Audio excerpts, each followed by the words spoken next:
Hey there, today we're going to be taking a look at Michael Jackson, the king of pop, one of the greatest artists of all time. Michael Jackson, he's one of the greats. Born August 29th, 1958, and would quickly become a very famous celebrity with the band with his family, the Jackson 5. And assuming most people know that now, it's common knowledge. They released many famous songs, like ABC 1, 2, 3, that's a jam, I love that. And, also like Believe Me, they released tons of countless great songs. They were banned 60s and stuff. That's so cool. But I'm gonna be honest, I don't really care for the Jackson 5 that much.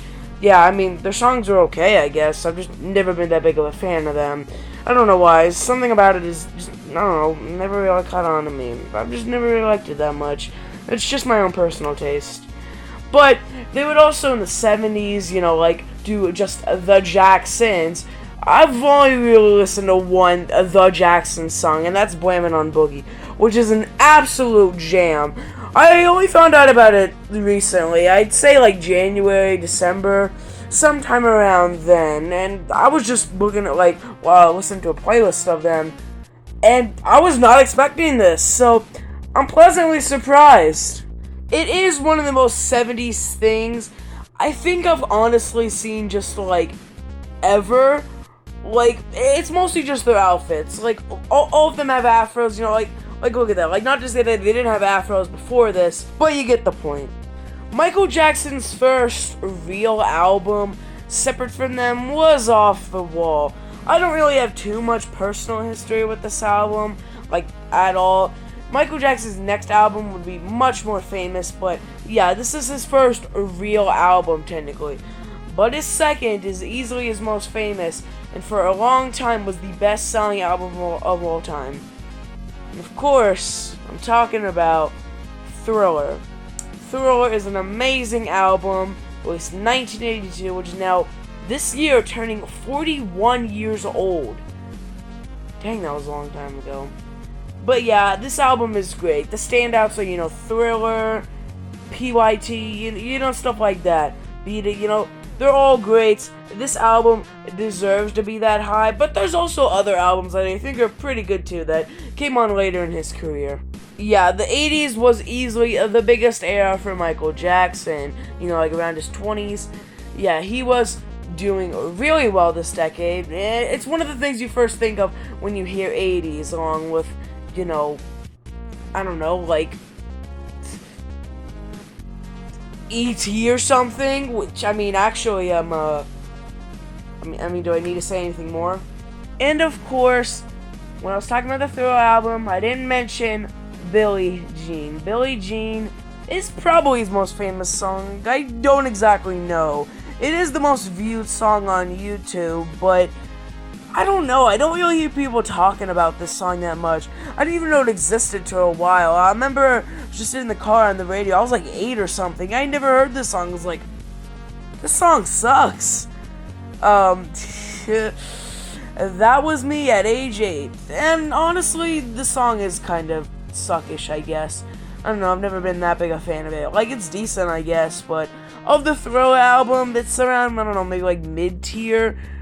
But, it's Thriller, so, that's not really, a bad song. It's just, mid of, a really good thing, It would actually surprisingly be a gap of 5 years before Michael would release his next album, which would be Bad, which I honestly might like more than Thriller. It has Bad, which is probably my favorite Michael Jackson song, but it also has Smooth Criminal.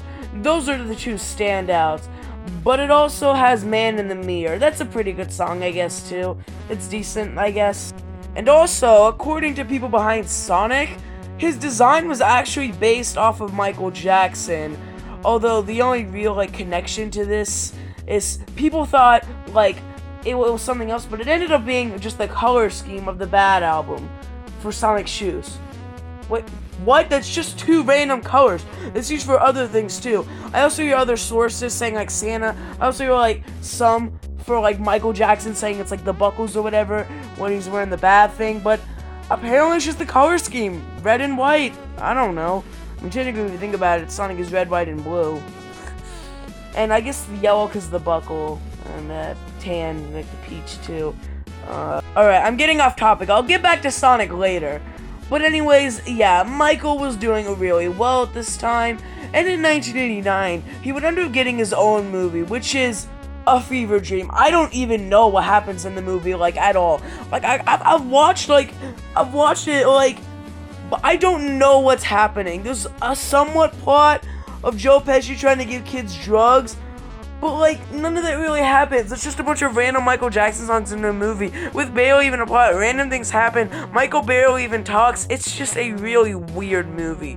It is the origin of Smooth Criminal, though, and Speed Demon. I like Speed Demon. It's a decent song, I guess.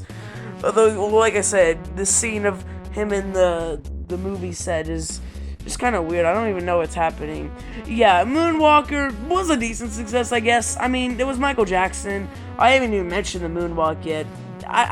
It's a very impressive stunt that, I mean, it isn't that complicated, but he just does it so well, and it was new for the time. But anyways, yeah, Moonwalker, it's a really weird movie. And speaking of Moonwalker, on Sega Genesis, one of the most famous games was Moonwalker. I don't own this game, seeing as it goes for pretty expensive now. I thought it was a really popular game, so I could find it for, like, decently cheap, but no, this game goes for over $100. I don't know, maybe it was just famous, maybe it didn't sell that well, it was just famous. It was one of the early Sega Genesis games, you know, it was like a year after it came out. But yeah, I'd like to play this game eventually. The closest I have to it is I got this Sonic, like, Sega Genesis poster a while back that I got from the game store, thinking, oh, I want that Sonic 1 manual. I don't know what I was thinking, because I didn't even own Sonic 1 yet. But I got it, he's like, oh, it's actually not a Sonic 1 manual, it's actually a Sega Genesis poster. And it advertised a bunch of new games for the time. This is like 1991. And Moonwalker was one of them. It would then be only 4 years till Mike released his next album, which is Dangerous. The only standouts of this album to me are Dangerous and Black or White. Black or White is a really good jam. You know, it has a good message, same as like Man in the Mirror, I guess. Yeah, I love this song. What can I say? I think it's pretty good. Probably my favorite of the album, honestly. A solid album, I guess. I just don't think it really lives up to Thriller or Bad. Also, quick story about Thriller, I guess. So, in 2nd grade, I want to say, in music class, we had to learn this Thriller dance, basically. Like, just do the Michael Jackson Thriller dance. That's really all I wanted to say. I mean, I was just remembering that. That's literally all we did. I do believe during recess they just randomly started playing Thriller. But anyways, moving on. Let's talk Simpsons. I love Simpsons. It's been since July I talked about the show. Dang, that was like half a year ago. But yeah, I love The Simpsons. And Michael was pretty influential to The Simpsons. He would make the song The Bartman. Not the character, the song, which is a jam. Easily the most famous Simpsons song, I guess besides the theme song. And it was also featured on Simpsons Sings the Blues. Nancy Cartwright sings the song, but Michael Jackson wrote it apparently, yeah. And apparently he's the one who's singing "To the Barman" or whatever in the background. It doesn't sound like him. It might be him, he might be making up stuff, I don't know. And around that time it would also be in a Simpsons episode. Yep, Start Grieving Dad. I love this episode. It's one of my favorite Simpsons episodes of all time, and it really sucks because the allegations of Michael not being credited, that it is not on Disney+. Thankfully, I own The Simpsons Season 3 on DVD, which contains this episode, which gives me a good way to watch it. But yeah, I love this episode. It's weird because it goes from like a Homer plot to a Bart plot. I feel like the Bart stuff is better, and it feels more focused on him. And because of these allegations, they had like this other guy singing the Michael Jackson, because Michael Jackson played himself, or played the guy, but the guy who sang the song wasn't Michael. It's complicated and stuff, and eventually they redubbed it too, but yeah, it ended up just being completely scrapped. So now, Season 3 on Disney Plus starts with Mr. Lisa Goes to Washington. Yeah, I don't know, it's really sad, but I love this episode. The song at the end, Happy Birthday Lisa, is honestly one of my favorite Michael Jackson songs. Do the Barman is better. I mean, I guess technically it sounds as a Simpsons song. But yeah, he had a very influential role on The Simpsons. He loved the show. And speaking of things he was also on, he also sort of worked on the music for Sonic 3. He kind of worked on the last 3 zones of the game. Carnival Night, Ice Cap and Launch Base, as well the credits. But he kind of didn't like how it sounded and the allegations and stuff, so they didn't credit him, sad to say. So Sonic 3 has been some legal trouble recently. I think it might start getting re-released more as Sonic Origins came out, which I don't really like that collection at all, because like it lies about the original mode or whatever, because it's just like cropped, the new mode cropped in a 4x3, and I don't even own it yet, so it's like what? But they used the PC tracks, but for the Genesis, because originally those PC tracks were gonna be the songs, but then they used the Michael ones. And I'm pretty sure the credits for Sonic 3 were later used for Strangers in Moscow in 1996. Interesting, I guess. Also, Ice Cap was confirmed to not be an MJ song. It was instead part of the band The Jetsons, which Brad Buxer was part of in the 1980s. And that was from a song they made. It was a pretty obscure band, I guess. But they re-released the album for The Jetsons, and the cover was Ice Cap. That's just amazing. But yeah, so Michael wasn't fully credited, sad. In 1985, Michael would release another album titled History, Past, Present, and Future, Book 1, which had 2 discs. The first one comprised of greatest hits, while the second one had brand new songs. And yeah, this album's pretty cool, I guess. It's like a greatest hits one. This one's kind of more elusive, Michael Jackson album. It's definitely one of the more pricier ones. But if you find a copy of this album or whatever, or get a copy, it'd be a really good display piece.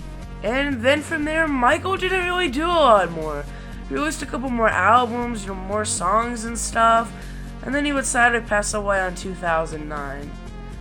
It sucks.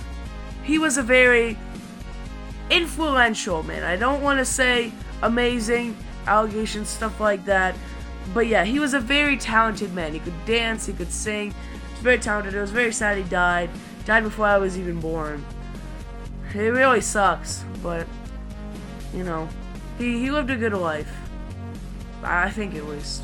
Michael's other notable things were in 2001 he created the Invincible album. In 2010, 1 year after Michael's death, they comprised this really great album just titled Michael. It's actually just titled Michael. It comprises a bunch of his great songs. It's a pretty good album. And I have to bring up, this is 1 year before, 2009, This Is It. This was gonna be it. Michael Jackson's, biggest, basically his magnum opus. It was sad that it got canceled. Thankfully, recordings and stuff have been found and stuff, old recorded songs. But yeah, it sucks that This Is It never came to be. And that's basically all. Nothing really that interesting Michael Jackson has come up recently. There's been anniversary albums, just stuff like that. Like I said earlier, he was a very talented man, and he deserves at least some respect. Created tons of great albums, they sold really well. He had kind of a bad past, home life. He was, he was basically a celebrity at the age of 5. So, he struggled a lot. He went through back pains, had to get tons of plastic surgery. It's sad, but he was very talented. And, I know what I'm gonna do now.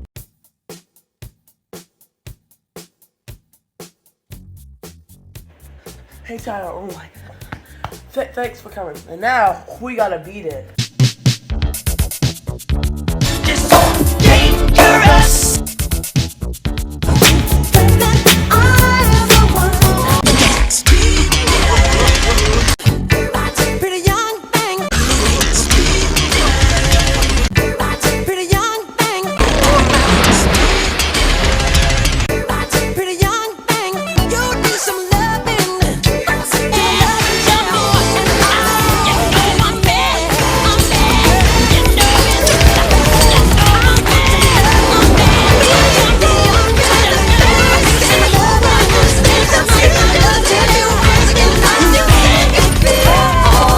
Okay, let's dial it back.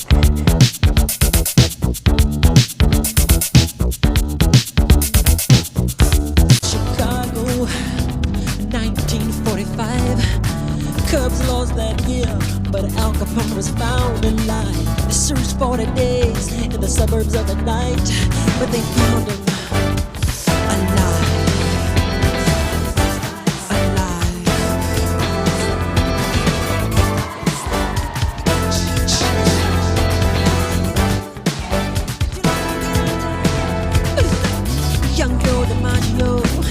his first home run. People gather around, asking when the sun. 3 girls disappeared on a cold, windy night, never to be found again, never to be found again. So who's on that mystery lake Chicago night. You can't hide the truth, so won't you turn on the light? Who's on that mystery lake Chicago night. never to be found again, never to be found again, found again, never to be found again, found again, found again. You're walking with your dance, that you're walking, then the sound of the window, then he stuck you like a shindo. You make him hate her, so your tongue became a razor.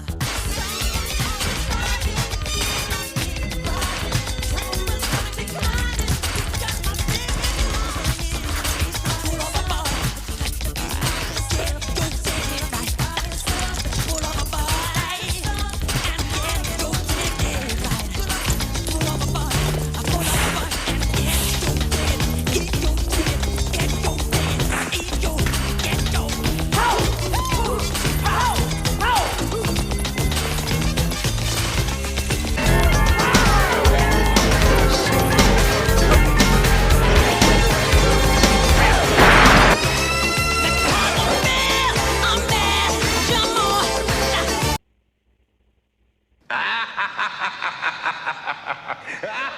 ha ha!